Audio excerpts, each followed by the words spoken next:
Vamos fechar os nossos olhos, vamos orar. Pai, nós te agradecemos nessa manhã, porque a Tua palavra é a verdade, Senhor. E quando a Tua verdade lança a luz sobre nós, nós saímos completamente diferentes. Por isso, Espírito Santo, nós te pedimos nessa manhã, abre o nosso coração, abre o nosso entendimento, tira as escamas dos nossos olhos, faz-nos compreender a palavra que o Senhor tem para nós hoje. Toca no nosso coração, Pai. Continua a ministrar como o Senhor tem feito, Senhor, através dos louvores, Pai, através, Senhor Jesus, das palavras que já foram compartilhadas aqui nesta manhã. Nós abrimos o nosso coração a Ti, Senhor, porque não adianta entendermos com a nossa mente se o nosso coração não estiver aberto para a Tua verdade. Por isso, lança a luz sobre as nossas vidas, Pai. Ilumina o nosso entendimento para a compreensão da palavra e nos transforma de acordo com a Tua vontade. Em nome de Jesus. Amém. Amém, meus irmãos, minhas irmãs. Hoje eu quero compartilhar com vocês sobre o texto de João 9. Nós vamos ficar apenas nesse texto. Se você quiser abrir sua Bíblia, os textos também estão no slide, né? Se puder ligar a luz, Azê, por favor, acho que seria bom também, para facilitar a leitura aí. Hoje nós vamos ler a história de um encontro de Jesus com um cego de nascença. Esse texto, ele é comprido, né? Ele é João 9, de 1 até o 41, e eu quero ler com você hoje ele em partes, não é verdade? O texto ele é quebrado em 3 sessões, se a gente pode assim dizer. A primeira parte é Jesus curando o cego, do versículo 1 ao 12.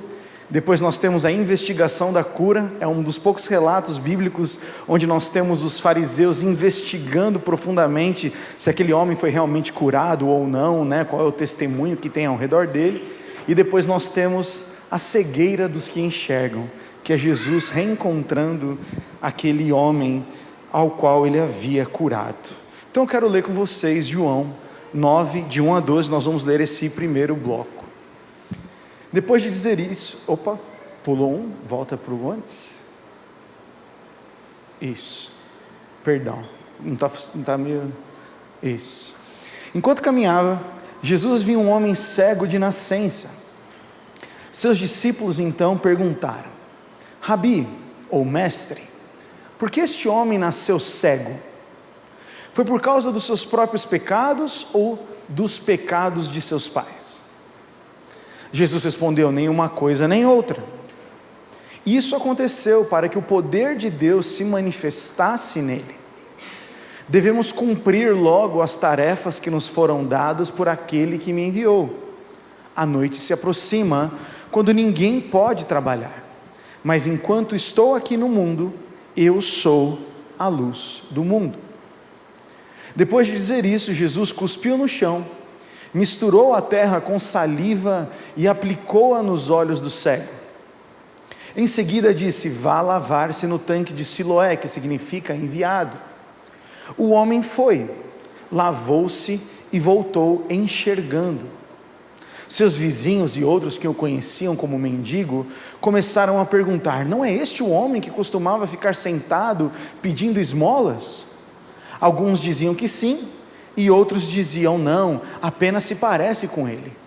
O mendigo, porém, insistia: sim, sou eu mesmo. Essa é a primeira parte do trecho da história que nós conhecemos em João 9. Bem simples, bem literal. E de muitas coisas nós podemos tirar aqui. Eu queria focar numa lição importante. Quando então ele é curado, perguntam para ele: quem curou você? O que aconteceu? Ele respondeu: foi um homem chamado Jesus, misturou terra com saliva, colocou em os meus olhos e disse: vai lavar-se no tanque de Siloé. Eu fui e me lavei e agora posso ver. Onde está esse homem? Perguntaram. Não sei, respondeu ele. Ele sabia que era Jesus, não dá a entender que ele conhecia a história de Jesus, não sabia talvez que Jesus era quem ele era. A gente sabe que tinha um cego. Jesus chega até ele, o cura, e Jesus desaparece, não fica lá para falar, ó, fui eu, hein? Ele simplesmente desaparece. Com Jesus faz muito isso, né? Ele dá um jeito de deixar para ver a reação das pessoas após o milagre. E um ponto que eu queria deixar nesse primeiro trecho com você, é que os discípulos, eles tentaram entender por que um homem nasceu cego. Você percebe que é interessante? A primeira pergunta deles, eles tentam atribuir a condição dele ao pecado, dele ou dos pais. Mas como poderia o cego ter pecado no ventre? Como é que a criança pecou dentro do ventre da mãe? Você percebe que a própria pergunta dos discípulos é meio estranha.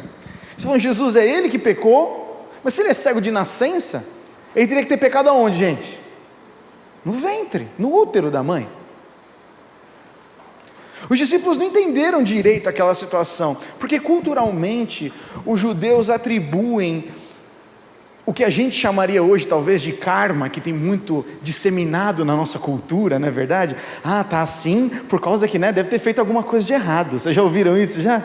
Não, se está nessa situação, semeou, colheu. A gente tem essa mentalidade de juízo, a gente tem essa mentalidade de julgamento, é parte cultural, não vou falar nem que é de cristão, o brasileiro tem muito isso. Ele atribui o fracasso de alguém ou uma situação ruim que está acontecendo a, deve ter feito alguma coisa de errado. Parece natural, e a gente muitas vezes dentro da igreja, a gente importa isso como se fosse verdade. E você vê que Jesus, ele olha para isso, e aquilo incomoda Jesus. A mentalidade do juízo, gente, ela é muito constante nos nossos pensamentos.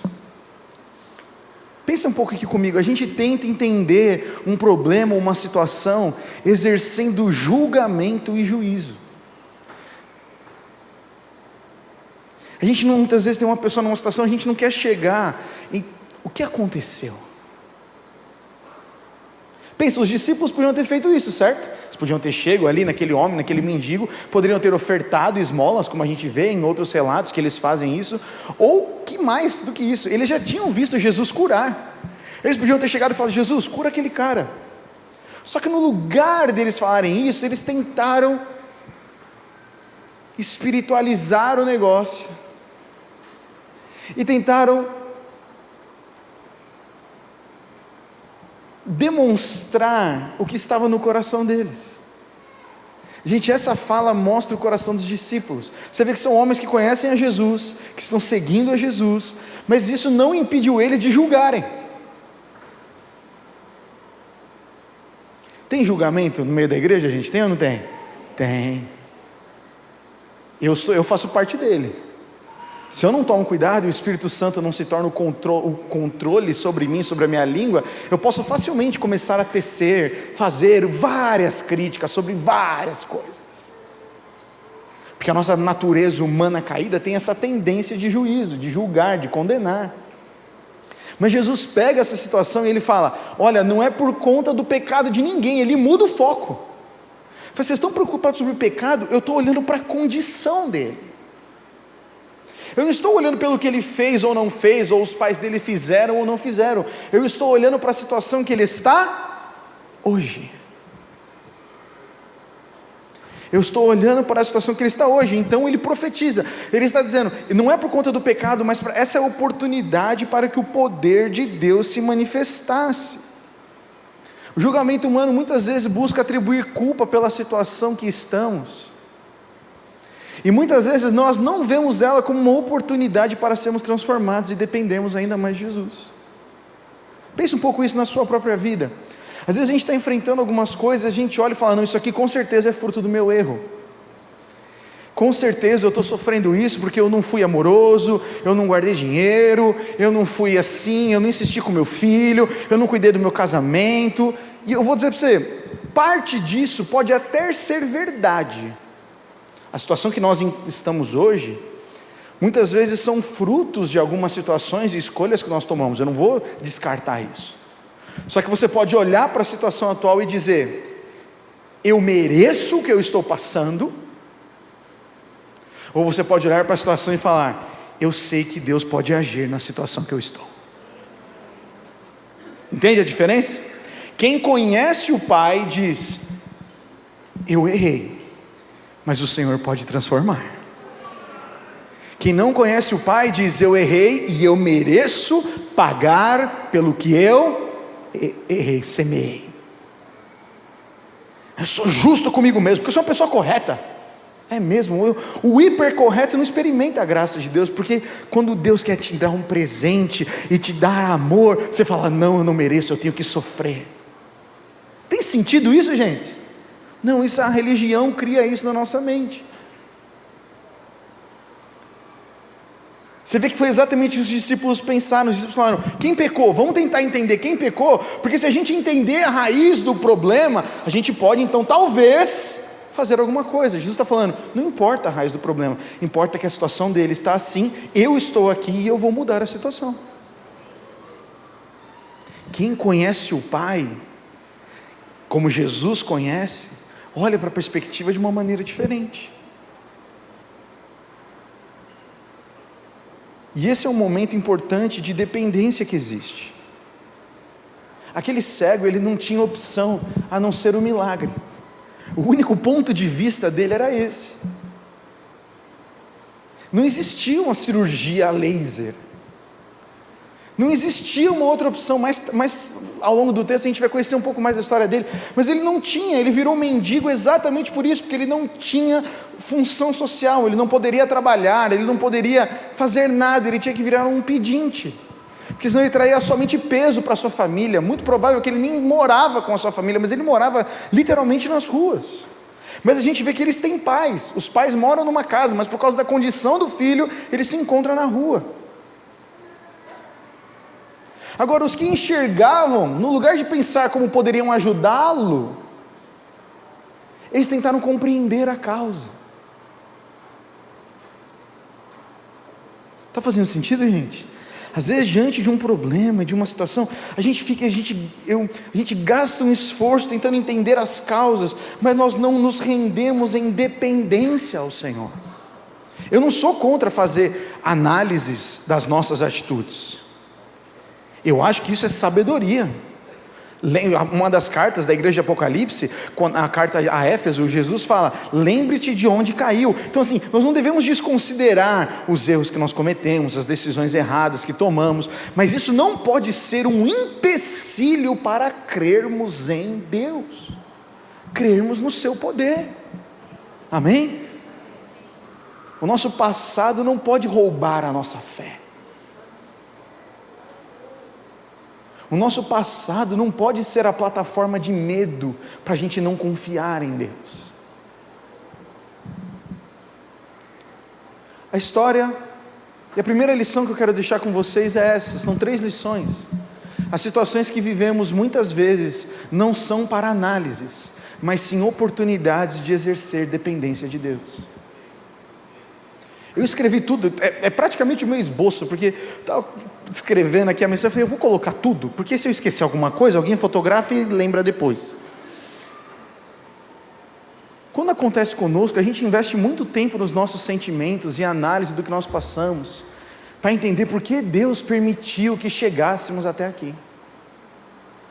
Nos punimos, olhamos para os nossos erros e pecados e nos achamos indignos de que Deus venha e possa nos ajudar a resolver. Alguém já passou por isso, gente? A gente fala assim: eu entendo o que Deus pode fazer, mas na minha situação não pode, porque fui eu que errei. Qual é a diferença? Qual é a diferença de alguém que sabe que errou e de alguém que não sabe que errou?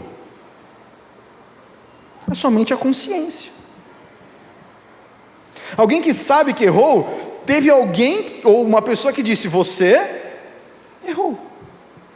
Aquele que não sabe que errou, muitas vezes ele continua vivendo a vida dele e ele não sabe, até que ele é então exposto à verdade, ele fala: eu errei. Mas para os dois, o que sabe que errou e o que não sabe, Jesus continua sendo a resposta, amém? Ele continua sendo a resposta.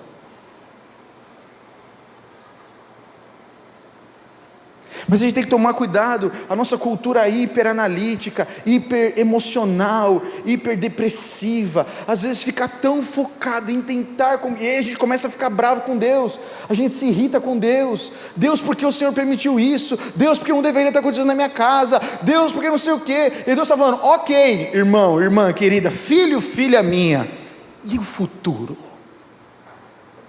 O que você tem agora? Às vezes cabe a nós nos arrependermos, porque o arrependimento é uma grande janela para o Senhor agir.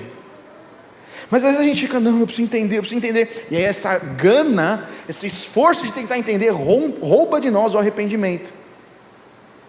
O arrependimento a gente não precisa entender, a gente pede perdão, o Senhor libera e começa algo novo, porque Ele é um Deus de graça, Ele é um Deus de favor. E deixa eu fazer um parênteses aqui, que eu sinto no meu coração agora. Ficar analisando erros do passado impede o verdadeiro arrependimento. Eu fico analisando onde eu errei, e o Senhor está falando, pare de olhar para trás, eu estou fazendo algo novo. O texto que diz que Ele está fazendo algo novo, é mediante o arrependimento, é mediante o novo coração. Deus pode fazer algo novo nas nossas vidas, amém? Você crê nisso? Só que não vai partir do ponto da análise, vai partir do ponto do arrependimento. Me perdoa, eu entrego, eu não vou mais fazer isso, Senhor. Agora entre e redime, entre e faz alguma coisa, pois eu dependo de Ti. Essa é a posição de dependência como aquele cego, ele só podia depender de alguém que pudesse curá-lo. Eu coloquei um exemplo, quando a situação acontece com outros, casamento, relacionamento, notícias, nós, às vezes, rapidamente nós prejulgamos conhecer as intenções, ou as situações que levaram as pessoas ao local que elas estão, e novamente vem o nosso juízo, e a gente não se incomoda de ver um bandido morto, a gente fala, que bom, mereceu. O que eu mais recebo no meu WhatsApp hoje, infelizmente, de grupos e de amigos e não sei o que, é vídeo um motoqueiro que foi assaltar um policial e os caras deram bala nele, e aí eu recebo o vídeo no WhatsApp, e os caras dizendo, é isso aí, pegamos, é -1, esse é o pensamento que inunda a gente. Eu não sou contra as consequências dos atos, as pessoas têm que ter consequências dos atos, mas se alegrar pela morte de um ser humano, onde nós chegamos? Nós chegamos no juízo do outro, nós cruzamos uma linha social onde a gente não se importa mais, desde que não seja eu. Isso não é bíblico, isso não é bíblico.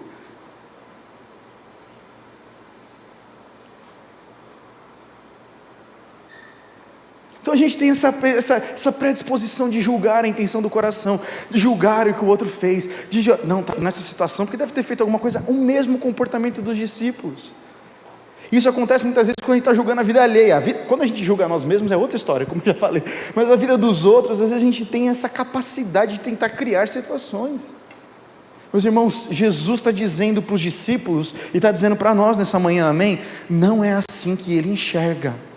Ele não enxerga pelos atos, Ele enxerga para a situação, e Ele diz, na situação eu posso mudar, na situação eu posso mudar. Nós só experimentamos graça, ou demonstramos graça, quando nós não estamos na posição de juízes, mas na posição de fé. Eu sei que essa é uma oportunidade para Deus fazer alguma coisa, eu sei que essa é uma oportunidade para Deus fazer alguma coisa. Vamos continuar então? Segunda parte do texto, eu quero ler com vocês, agora nós vamos ler do versículo 13 ao versículo 34, é um trecho um pouco maior, que nós vamos tirar a nossa segunda lição, que agora é a investigação que os fariseus têm. Olha o que o texto diz, então levaram aos fariseus o homem que havia sido cego, pois foi no sábado que Jesus misturou terra com saliva e o curou. Sábado é o dia sagrado dos judeus, onde não poderia ser feito nada, inclusive milagres. Por quê? Não sei. Eles achavam que realizar milagre era um trabalho. Os fariseus encheram um homem de perguntas sobre o que havia acontecido, e ele respondeu, ele colocou terra com saliva em meus olhos, e depois eu me lavei e passei a enxergar. Percebe que é a terceira vez já que o cego está descrevendo a situação. Alguns dos fariseus disseram: este homem não é de Deus, pois trabalha no sábado. Outros disseram: mas como um pecador poderia fazer sinais como este? E havia entre eles uma divergência de opiniões. Os fariseus voltaram a perguntar ao homem que havia sido cego: o que você diz sobre este homem que o curou? Estão, certo? Estão interrogando. Aí olha o que o cego diz, o que era cego, né? Ele deve ser profeta. Ele sabe quem é Jesus, gente? Não, ele sabe que um homem chamado Jesus o curou. Ele falou: ele deve ser profeta. Olha a revelação dele começando a aparecer. Os líderes judeus se recusavam a crer que ele havia sido cego e estava curado. Ele deve ser um mentiroso. Por isso mandaram chamar os pais dele e perguntaram: ele é seu filho? Ele nasceu cego? Se foi, como pode ver agora? E os pais responderam: sabemos que ele é nosso filho e que nasceu cego, mas não sabemos como pode ver agora, nem quem o curou. Ele tem idade suficiente para falar por si mesmo, perguntem a ele. Seus pais disseram isso por medo dos líderes judeus, pois eles haviam anunciado que se alguém dissesse que Jesus era o Cristo, seriam expulsos da sinagoga. A sinagoga não é só uma igreja, a sinagoga é um centro comunitário judeu, então ali eles se encontram, eles compartilham vida, ouvem a palavra. Então, para eles não serem expulsos do convívio, eles falam: fala com meu filho. Por isso disseram: ele tem idade suficiente, perguntem a ele. Então pela segunda vez chamaram o homem que havia sido cego e lhe disseram: Deus é quem deve receber a glória por aquilo que aconteceu, pois sabemos que Jesus é pecador. Não sei se ele é pecador, respondeu o homem, mas uma coisa eu sei: eu era cego e agora vejo. Parece que eles se esqueceram disso. Parece que os fariseus pararam de investigar a cura e começaram a tentar achar um erro, uma falha em Jesus. Mas o que ele fez? Perguntaram: como ele o curou? Eu já lhes disse, exclamou o homem. Vocês não ouviram? Aí ele dá uma de irônico aqui, né? Ele fala: por que querem ouvir outra vez? Por acaso também querem se tornar discípulos dele? Então eles os insultaram e disseram: você é discípulo dele, mas nós somos discípulos de Moisés. Sabemos que Deus falou a Moisés, mas nem sabemos de onde vem esse homem.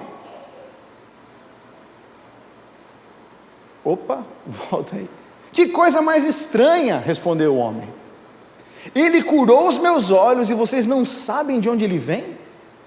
Sabemos que Deus não atende pecadores, mas está pronto a ouvir aqueles que o adoram e fazem sua vontade. Agora o cego, mendigo, está ensinando os fariseus. Desde o princípio do mundo, ninguém foi capaz de abrir os olhos de um cego de nascença. Se esse homem não fosse de Deus, não teria conseguido fazer. Esse homem era um mendigo, mas conforme ele testemunha, ele vai ter uma revelação de quem Deus é. Você nasceu inteiramente pecador, disseram eles, e quer ensinar a nós? Então o expulsaram da sinagoga.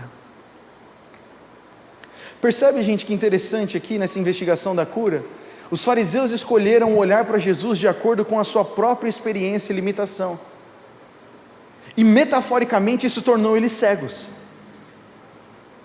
Eles não conseguiam dar graças e nem mesmo glorificar a Deus porque aquele homem tinha sido curado. Eles queriam ler e entender a situação da forma que eles queriam.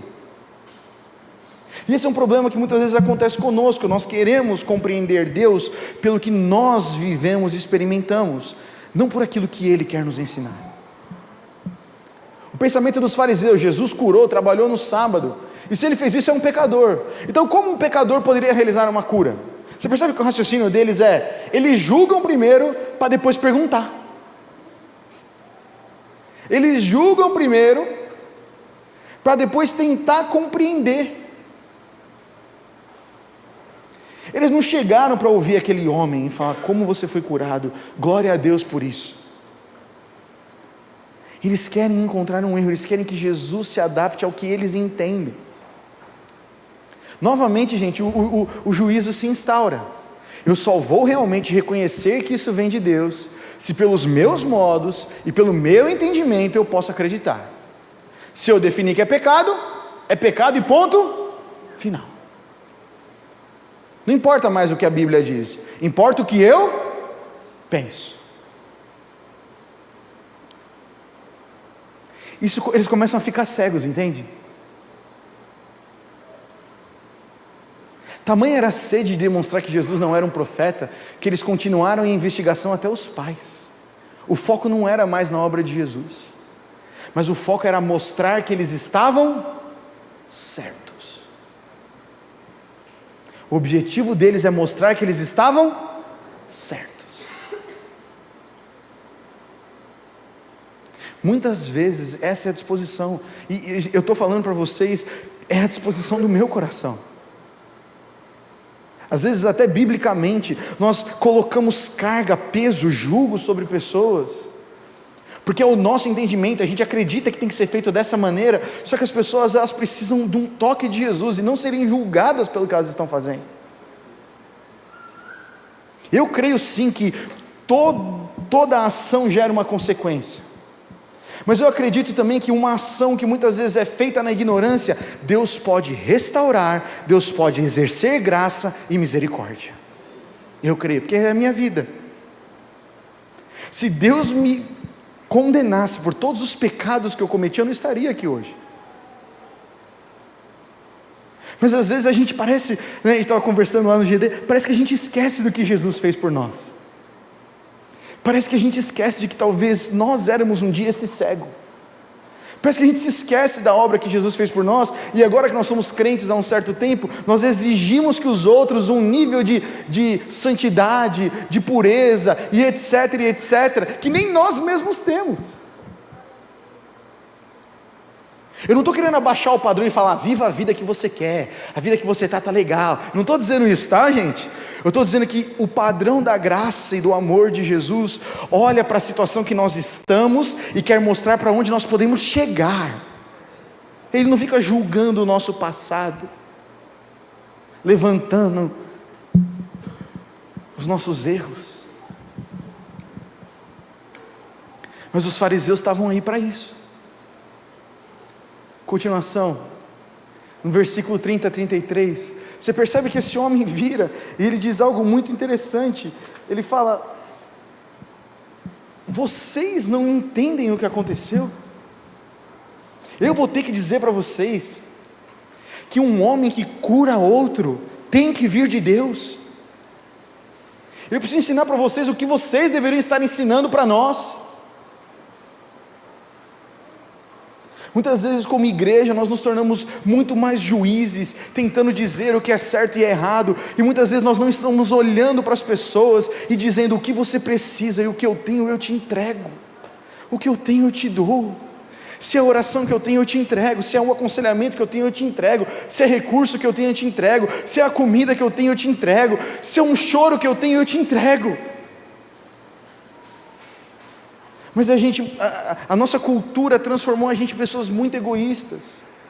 É como aquela parábola do homem que foi saqueado na estrada entre Jericó, e aí passa a história do bom samaritano, passa o mestre da lei, passa distante, aí passa o levita distante, aí um samaritano para e cuida daquele homem. Nós precisamos ser esse que para e olha para as pessoas, porque os olhos de Jesus, grava isso, os olhos de Jesus estão voltados para as pessoas, e não para o passado das pessoas. Você acha que o olho de Jesus está fixo no seu passado? Se você acredita nisso, se você acha que quando Deus olha para você Ele só vê o seu passado, deixa eu te dizer, em Cristo são feitas novas todas as coisas, mas a chave que faz com que a gente entre nesse novas todas as coisas, é eu saber, um dia eu era cego, um dia eu era pobre e nu, um dia eu era pecador, mas Jesus Cristo me resgatou do império das trevas, e me trouxe para o reino do Filho do seu amor.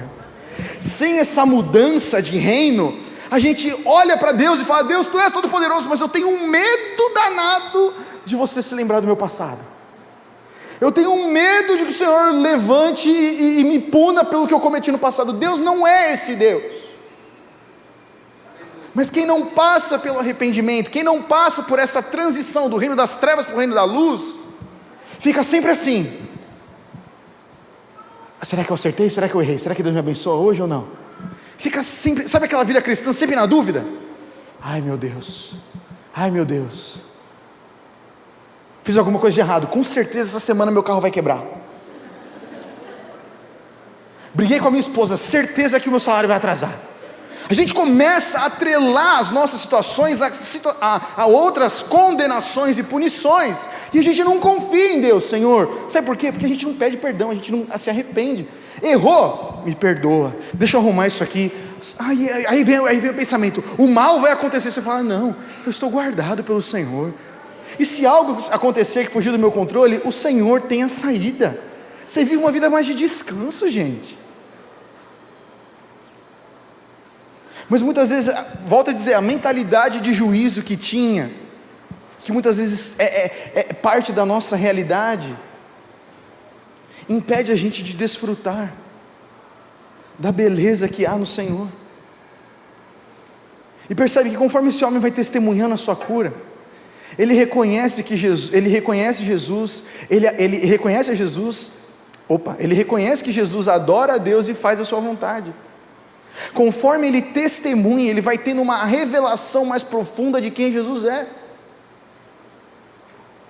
Hoje eu não vou falar sobre testemunho, mas eu falo para você, se Deus fez algo na sua vida e você retém de não contar, você perde a oportunidade de conhecer mais daquele que te deu um milagre. Toda vez que eu testemunho de algo que Deus fez na minha vida, eu estou conhecendo Ele mais. Eu estou dizendo, aquilo que o Senhor fez em mim, Ele pode fazer de novo. Gente, é um homem que sai de mendigo e em alguns versículos está ensinando os fariseus, mestres da lei. Gustavo, ele fez o quê? Um supletivo em alguns dias? Não, sabe o que ele fez? Começou a dizer para os outros aquilo que Jesus tinha feito na sua vida. Jesus fez isso na minha vida, Ele me curou, Ele me curou, Ele me curou. E essa revelação começa a crescer no coração dele. Então, a segunda lição desse texto é essa: ficar preso às nossas convicções humanas nos torna juízes da obra que Jesus está realizando. Eu fico julgando, não, isso não é, porque eu sei, porque eu tenho muitos anos de igreja, porque eu já tenho aqui, eu já li a Bíblia várias vezes, e eu vim de outra denominação, que eu era assim, que eu já conhecia, que eu fiz 82 cursos, e eu vi tal, e não sei o quê, e aí chega, não, deixa eu olhar aqui, deixa eu discernir o que está acontecendo. Cremos no Espírito Santo? Sim ou não? Se é o mesmo Espírito que habita em mim, habita no Rafael, habita no Edson, habita no Arnaldo, habita em nós. Então, se há algo de estranho, o Espírito diz, tem algo estranho. Se não, dê glória a Deus e continue. Deus quer fazer coisas, mas num ambiente de incredulidade, num ambiente de falta de fé, num ambiente onde não há honra e reconhecimento uns aos outros, fica sempre aquela nuvem de juízo. Aquela nuvem de juízo, ele deveria ser melhor, aí não falou o que eu queria, aí eu não concordo com isso. Típico fariseu. Eles estavam presos no passado do seu entendimento. Eles não conseguiam ver o reino de Deus na frente deles. Você entende que Jesus estava demonstrando o reino na frente deles?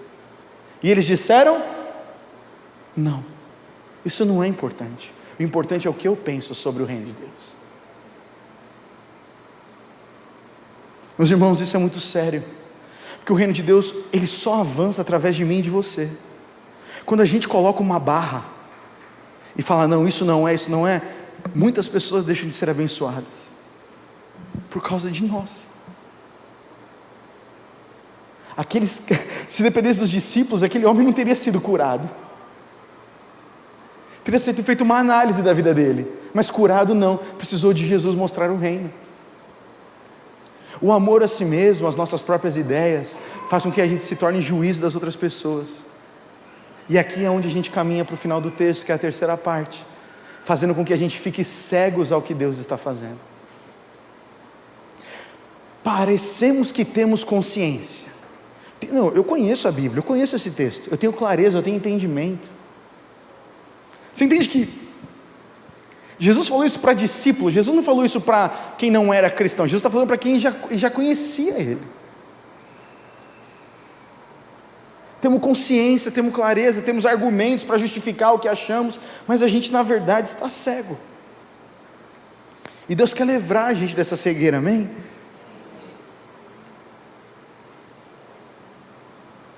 O que Deus está tentando fazer nas nossas vidas, mas nós não queremos enxergar, porque simplesmente estamos presos a visões religiosas e experiências do passado. Eu quero fazer algo novo, mas para fazer algo novo eu preciso que você ore de uma maneira diferente que você não orou. Eu preciso que você se disponha de uma maneira diferente que você ainda não fez. Eu preciso que você obedeça nesse sentido de uma maneira que você ainda não ousou. A gente olha, mas eu sempre fiz desse jeito. Eu prefiro garantir do que me arriscar. Aí o reino não avança. Porque o reino fica travado na percepção de quem nós achamos que deveria ser. Eu já cheguei a um ponto, meus amigos, de juízo tão grande, Gustavo, de eu falar, acho que aquela pessoa não precisa saber de Jesus, porque ela já fez a escolha dela. Não sei vocês, nem vou perguntar, talvez seja só eu. Mas você vê as decisões tão erradas da vida daquela pessoa, que você vai falar, mano, para esse aí, se eu falar de Jesus, acho que ele vai rir da minha cara, acho que nem precisa mais, quem sou eu para dizer que alguém não merece ouvir o Evangelho de Jesus Cristo? E a compaixão, o amor, coloca o nosso coração para isso. A gente para de julgar e a gente começa a amar. Meu pai fala isso constantemente, meu pai e minha mãe. Amar é melhor que estar certo. Você pode repetir essa frase comigo? Amar é melhor do que estar certo. É muito melhor. Porque o amor não predispõe julgamento, como diz 1 Coríntios 13, mas o amor confia, ele tudo suporta, ele espera. E a última parte do texto então, que eu quero ler com vocês, é exatamente o texto de João, e nós vamos para a nossa terceira lição, o final do texto aqui. Nisso, se você quiser vir aqui, por favor. Quando Jesus soube o que havia acontecido, ele procurou o homem e lhe disse, você crê no Filho do Homem? Depois que ele é expulso então da sinagoga, ele se encontra sozinho, nem mesmo a família talvez queira encontrá-lo, ele fala, Jesus vai até ele, procura o homem e lhe diz, você crê no Filho do Homem? Filho do Homem é uma expressão que para um judeu significa aquele que é enviado de Deus. Filho do Homem foi só predito pelo profeta Daniel. Então quando um judeu diz, se você crê no Filho do Homem, para um outro judeu que está ouvindo, é uma pergunta muito séria. Você crê que o Messias, o Filho de Deus está aqui? E olha o que ele responde, ele fala assim, quem é ele, Senhor? Perguntou o homem, eu quero crer. O que ele diz, gente? Você pode repetir comigo? Eu quero crer, eu não sei quem ele é, mas eu quero crer. Jesus respondeu, você ouviu, e ele está falando com você. Sim, Senhor, eu creio, declarou o homem. Então ele se prostra e adora a Jesus. Então Jesus disse, eu vim a este mundo para julgar, para dar visão aos cegos, e para fazer com que os que veem se tornem cegos. Olha que esse versículo é louco. Alguns fariseus que estavam por perto e ouviram perguntaram, você está dizendo que nós somos cegos? Aí Jesus, com uma sabedoria incrível, diz, se vocês fossem cegos não seriam culpados, respondeu Jesus, mas a culpa de vocês permanece porque vocês afirmam que podem ver. Vocês dizem que veem, mas não veem o que ele estava, a situação que ele estava. Vocês dizem que podem ver, mas não veem a situação que as pessoas então Jesus diz, por isso são como cegos. É versículos, não é uma conclusão minha, são palavras de Jesus.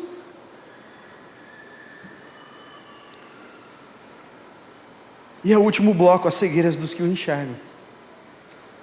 Quando Jesus fala que ele veio até este mundo para julgar, parece que entra em contradição, porque no próprio texto de João, Jesus fala, eu não vim para julgar o mundo, mas eu vim para redimi-lo, eu vim para libertar pecadores. Mas não há uma contradição nesse texto. Eu vou te explicar esse texto, porque é muito importante que a gente entenda. Julgar não quer dizer que Jesus se tornou o juiz das pessoas, mas quer dizer que conforme ele mostra o que é o reino de Deus, o que não é, fica evidente. Os fariseus tinham uma ideia na cabeça deles, eu acho que o reino de Deus é isso aqui, eu acho que o reino de Deus é seguir a lei, é guardar o sábado, é fazer isso religiosamente. Aí quando Jesus, que é a própria luz, chega, tudo o que não é julgado. Vocês estão entendendo? Jesus não precisou criar um conselho, chamar uma sinagoga, falar, vamos julgar o que é e o que não é. Ele simplesmente estava, e o que não era do reino, caiu. As mentiras caíram, as doenças caíram, os demônios fugiam, porque quando a luz e o reino se estabeleceu, o que não é o reino teve que fugir. Vocês estão entendendo? Por isso que Jesus vem para julgar, Ele não vem para sentar e apontar o dedo, Ele está falando, quando eu entro na vida de alguém, a luz chega, e o que não era, fica para trás, eu posso fazer algo novo. Essa é a promessa do Novo Testamento que o apóstolo Paulo tanto nos ensina. Mas tem que brilhar a luz de quem, gente? De Cristo. Não basta só ser cristão, dar o dízimo, fazer a religião, a devocional, fazer toda a sequência perfeita, para no final da semana falar, Deus, fiz check em tudo, me abençoa domingo. Isso é religião. O que nós temos que ansiar é a presença de Jesus, porque a presença de Jesus na minha e na sua vida lança luz sobre a nossa vida, lança luz sobre a nossa casa, porque aquilo que Jesus oferece, Ele é. Jesus está falando, eu sou a luz do mundo. Quem é a luz do mundo? O conhecimento? Quanto mais eu leio a Bíblia, quem é a luz do mundo? Jesus. Quem é o pão da vida? Quem é a água viva? Jesus. Sem a pessoa de Cristo, não tem sentido. Por isso que Jesus vem para julgar. Por isso que quando Jesus entra na minha e na sua vida, por isso que quando Jesus se torna Senhor da nossa vida, Ele lança a luz, e uma tamanha luz, que não tem como as áreas da nossa vida ficarem ocultas, a não ser que a gente queira.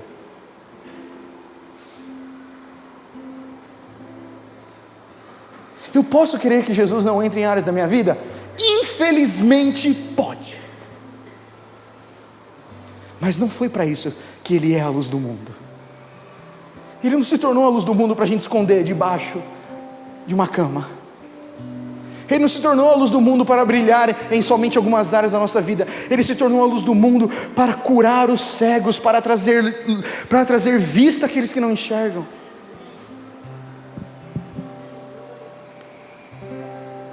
Jesus veio mostrar o que é o reino de Deus, e isso vai mostrar quem pertence a Deus e quem não pertence. Isso é resultado da luz. A luz ilumina e mostra o que é e o que não é. Jesus ensina esse princípio curando um cego, não é interessante?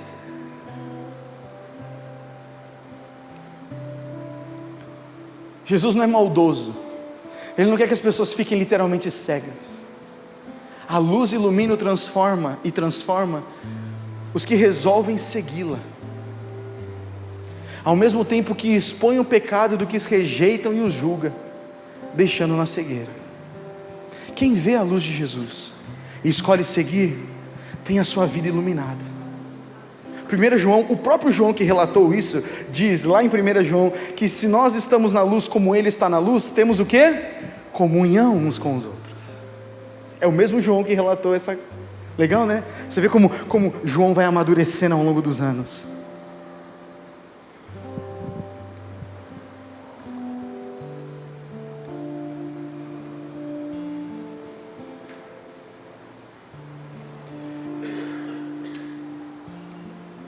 Tinha um slide antes, se eu não me engano, e essa é a terceira lição.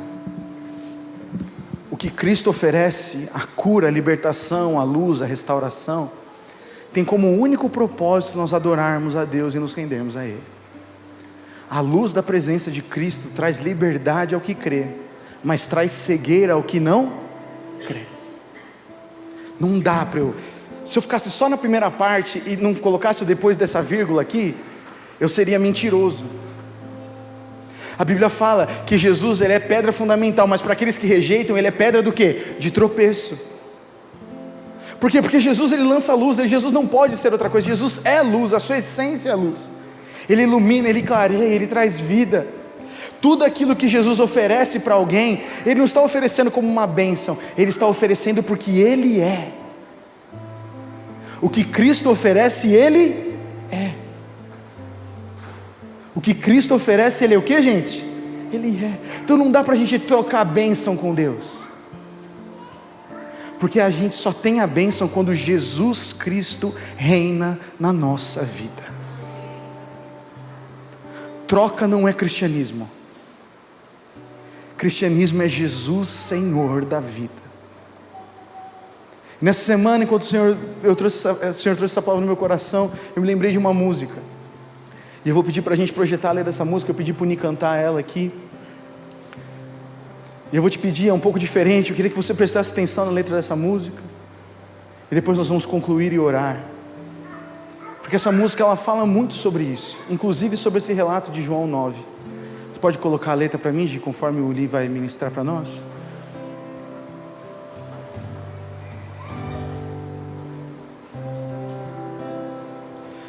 No deserto de quem eu fui, eu tinha sede. Veio Cristo e tudo se fez diferente.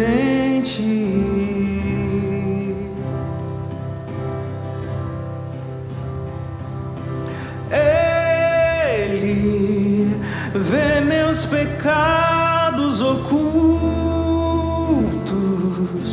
o que escondo no fundo do meu coração.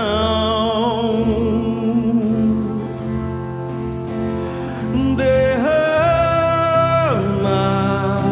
em minha vida água, limpa a sujeira e sacia essa sede. O que Cristo oferece, Ele é.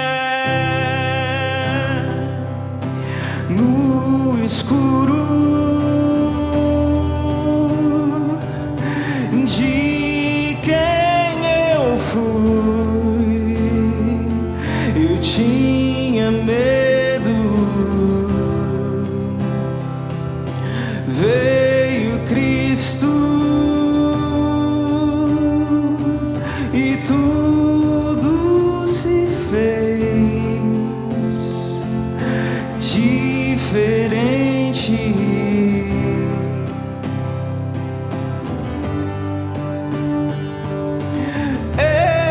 Ele enxerga o que vejo no escuro, o que escondo do mundo no meu coração,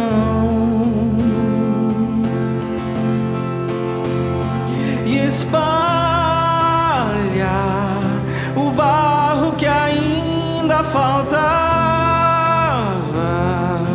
Abre a janela pra luz me encontrar. O que Cristo oferece, Ele é luz do mundo, água viva. Cristo, Ele é Cristo, Ele é Cristo.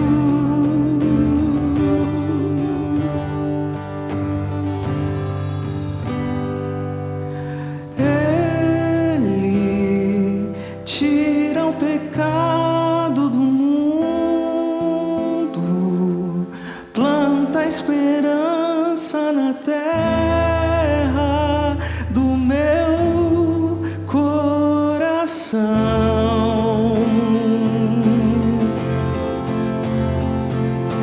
Cristo, pão que alimenta o faminto, vinho esmagado e servido na cruz para todos.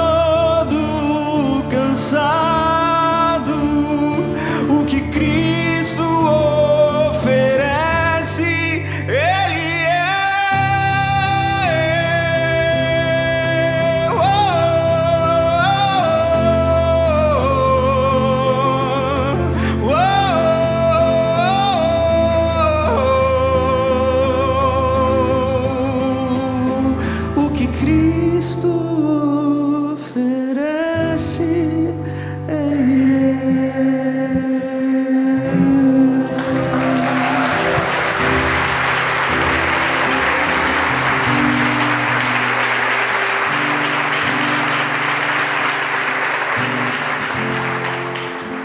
Essa letra ela fala de 2 encontros com Jesus, o da mulher samaritana na beira do poço, no poço de Jacó. Essa letra fala, né?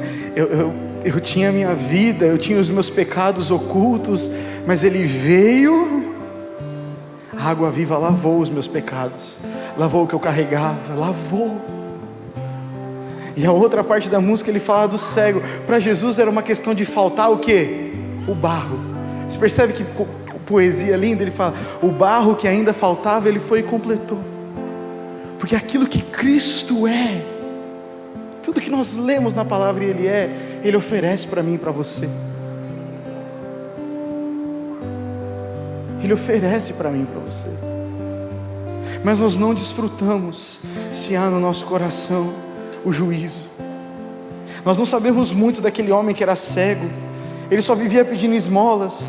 A gente não sabe do estado do coração dele, a gente não sabe se ele era um homem gentil, a gente não sabe se ele era um homem que resmungava, a gente não sabia se ele culpou a Deus pela situação que ele estava, mas não se tratava de quem ele era, se tratava de como Jesus o encontrou e de como Jesus queria transformar ele. Quantas pessoas precisam desse encontro com Jesus? Eu sei que muitas vezes nós fazemos análises para o nosso coração nesse culto, e nós olhamos para nós, e eu quero dizer, você aqui cristão, conhece Jesus, tudo aquilo que Jesus Cristo oferece na palavra, Ele é, mas lembre-se, é a presença de Jesus, não é uma troca, é a pessoa de Jesus. Agora eu quero te levar para uma outra análise. E os que ainda precisam? E os que ainda precisam desse pão da vida? E os que ainda precisam? Quem vai até eles? A jornada do homem cego que foi curado é essa. Ele vai de mendigo e cego para um homem que conhece Jesus pelo nome. E de um homem que conhece Jesus pelo nome, ele vai se tornar um homem que é curado, ele é recebido pelos fariseus e ele testemunha sobre o que Jesus fez. Depois disso, ele vai para um homem que reconhece Jesus como um profeta e enviado de Deus. Enquanto ele testemunha, ele começa, você percebe, ele vai conhecendo mais de Jesus. E ele termina como um homem que chama Jesus de Filho do Homem e Senhor. Esse cara tem a jornada de um verdadeiro discípulo. Ele começa como um mendigo que ninguém se importava, e termina talvez 2 dias depois como um discípulo de Jesus. Ele leu a Bíblia, gente? Talvez ele nem sabia ler. Ele, quando foi confrontado pela presença de Jesus, ele falou: eu deixo tudo para te seguir, eu deixo tudo para ser seu discípulo. Ele plantou a esperança na terra do coração daquele homem. Ele encontrou Jesus. E aqui eu encerro. Jesus, ele dá visão aos que reconhecem a própria cegueira. Quem não reconhece a própria cegueira não consegue ser liberto.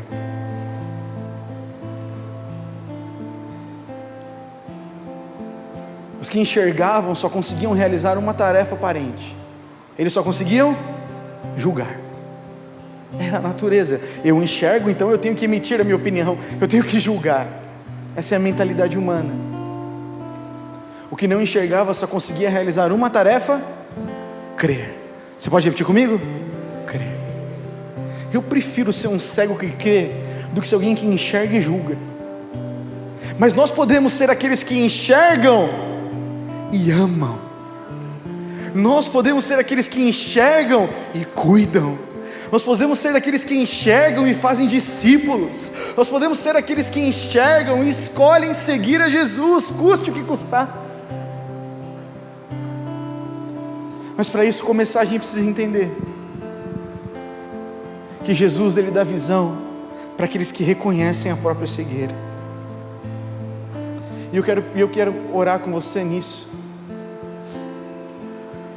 O encontro com Jesus, ele gera uma transformação completa nas nossas vidas e nos faz enxergar as coisas como realmente são no reino de Deus. Nós começamos a enxergar como Jesus enxerga. Nós olhamos para o nosso próximo como Jesus enxerga.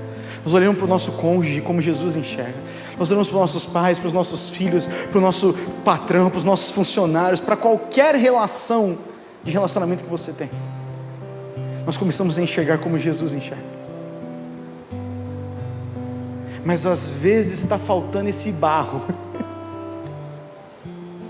Às vezes está faltando Jesus pegar esse barro, botar no meu e no seu olho e falar: olha, enxerga como eu quero que você enxergue. Enxergue o seu marido como eu quero que você enxergue. Enxergue a sua esposa como eu quero que você enxergue. Enxergue o seu filho, não pelas atitudes dele, mas por quem eu vejo que ele pode se tornar. Enxergue o seu trabalho como o seu campo missionário, não como um lugar que você vai para resmungar e reclamar. Enxergue o recurso que eu te dei, não como pouco, mas como um começo de uma fidelidade que eu vou multiplicar na sua vida. Enxergue como eu enxergo. E é isso que eu quero orar com você nessa manhã. Aqueles que querem enxergar como Jesus enxerga. Você quer isso, meu irmão, minha irmã? Posso pedir para você ficar em pé no seu lugar para nós orarmos? Jesus, ele é capaz de fazer isso. Provavelmente você tem uma passagem que você gosta na Bíblia de Jesus, de talvez de algum milagre, de algo que você viu, que você fala: meu, aquela pessoa deve ter experimentado algo incrível. Imagina ter exatamente aquilo que você tanto admira nessa passagem presente na sua vida. Como, Gustavo? Eu rendo o meu orgulho, eu rendo o meu egoísmo, eu rendo o meu julgamento e eu recebo Jesus como meu Senhor. Repete isso comigo: Senhor. Senhor. Quando a gente fala que Jesus Cristo é Senhor, não é alguém porque Senhor no português é tipo alguém que é mais velho, né? Então a gente quer se tratar, às vezes alguém, uma pessoa mais velha, você fala: oi, o Senhor tá bem? A palavra Senhor no original significa aquele que tem autoridade sobre tudo. Aquele que tem autoridade sobre tudo. Então não é por idade: Jesus é mais velho, né? Morreu 2000 anos atrás, então eu tenho que chamar ele de Senhor. Não. Senhor quer dizer que ele tem autoridade sobre a minha vida, sobre os meus pensamentos, sobre as minhas emoções, sobre o que eu faço. Por isso que Jesus tem que ser Senhor da nossa vida. Os fariseus não quiseram. Os fariseus falaram: não, nós somos discípulos de Moisés. Tá bom. Depois você lê João 8. João 8, Jesus fala com os fariseus sobre o que é ser discípulo de Moisés e o que é ser discípulo de Jesus. Aí Jesus olha e fala: então, chega para aquele homem e fala: não importa o passado. Eu, quando torno Senhor da vida de alguém, eu faço novas as coisas. Porque há arrependimento, eu removo a cegueira e eu começo algo novo. Por isso eu quero convidar você: feche seus olhos, coloque a sua mão no seu coração. Porque eu peço para colocar a mão no seu coração, eu sempre gosto de explicar, porque é do nosso coração que saem os reais sentimentos do que nós pensamos. Nossa mente faz análise, mas do nosso coração tá as nossas convicções. Por isso eu quero que você coloque no seu coração, você feche seus olhos. E a primeira pergunta que eu quero que você faça ao Senhor é: Senhor, eu tenho estado cego para alguma coisa? Pergunta ao Senhor.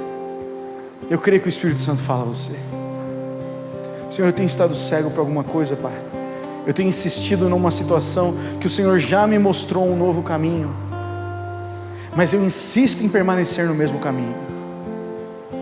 Eu insisto em permanecer no julgamento. Eu insisto em permanecer no juízo. Eu insisto em permanecer. Pai, eu quero ficar livre disso nessa manhã. Diga isso. Senhor, eu não quero mais julgar, Pai, como os homens julgam. Eu não quero mais julgar como este mundo julga. Eu quero amar como o Senhor ama, Pai. Peça isso agora. Fala: Senhor, eu quero amar como o Senhor ama. Eu quero amar como o Senhor ama. Eu não quero olhar para analisar as coisas. Eu quero ter compaixão e amar como o Senhor ama. Eu quero amar como o Senhor ama. Diga aí: Senhor, eu quero amar o meu cônjuge como o Senhor o ama, Senhor. Senhor, eu quero amar os meus filhos como o Senhor o ama, Pai. Eu quero amar os meus inimigos, Pai, que eu penso que são meus inimigos, como o Senhor os ama. Eu quero amar aqueles que discordam de mim, Pai, como o Senhor os ama. Eu quero amar, Senhor, aqueles que me magoaram, como o Senhor os ama. Eu quero amar aqueles que um dia disseram coisas pesadas que me marcaram. Eu quero amar como o Senhor ama.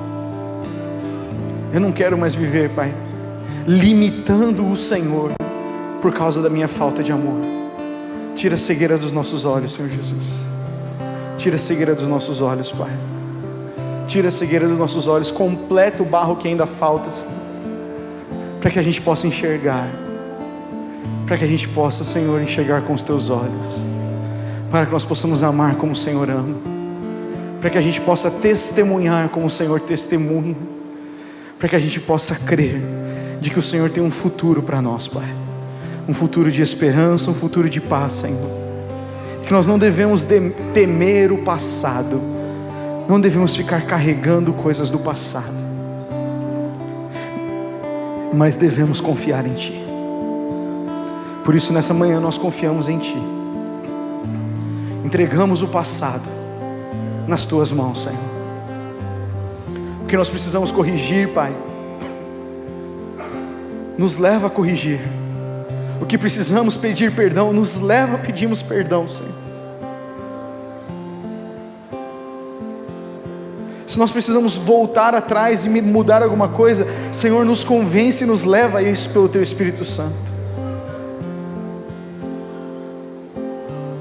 Porque quem ama, perdoa.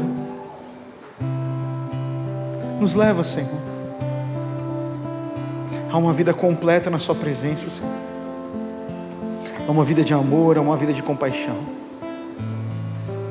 Sacia a nossa sede, Pai. Sacia a nossa fome. Que tudo aquilo que nós precisamos, nós encontremos somente em Ti, Pai. Que tudo aquilo que nós encontramos, precisemos e encontremos somente em Ti, Senhor. Em nome de Jesus. Amém. Você crê nisso? Agora deixa eu te dar um conselho.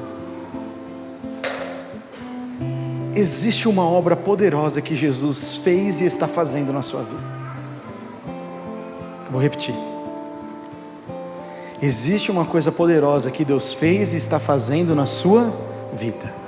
Você crê? Você crê mesmo?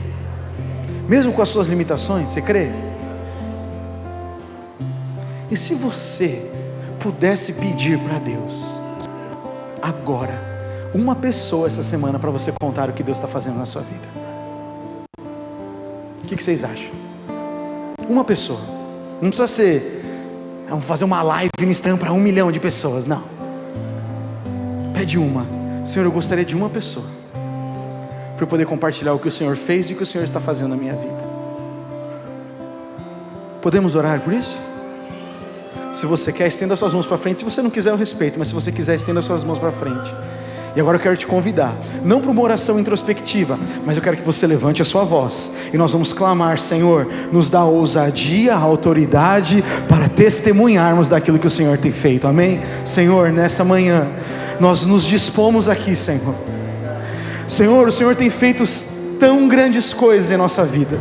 Só o fato de não estarmos, Pai, entregues, mortos dos nossos pecados e estarmos aqui conhecendo a Ti já é motivo de grande alegria, Senhor.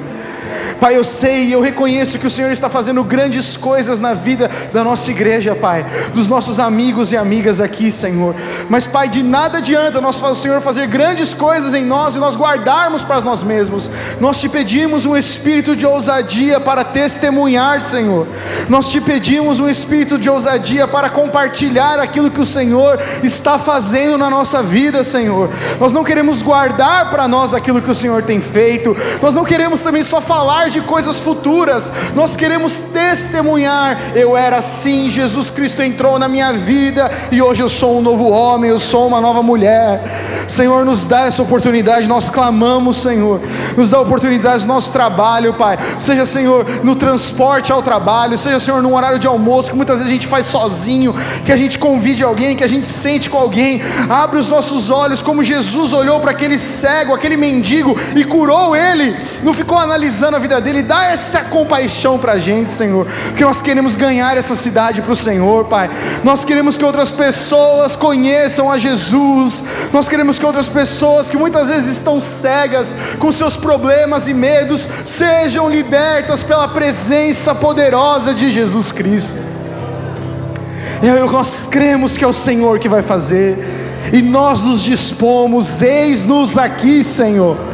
Nós queremos ser esse canal, Senhor, nós queremos ser esse canal, nós queremos ser esse canal de demonstração, Pai, do Teu amor, da Tua compaixão, em nome de Jesus, amém.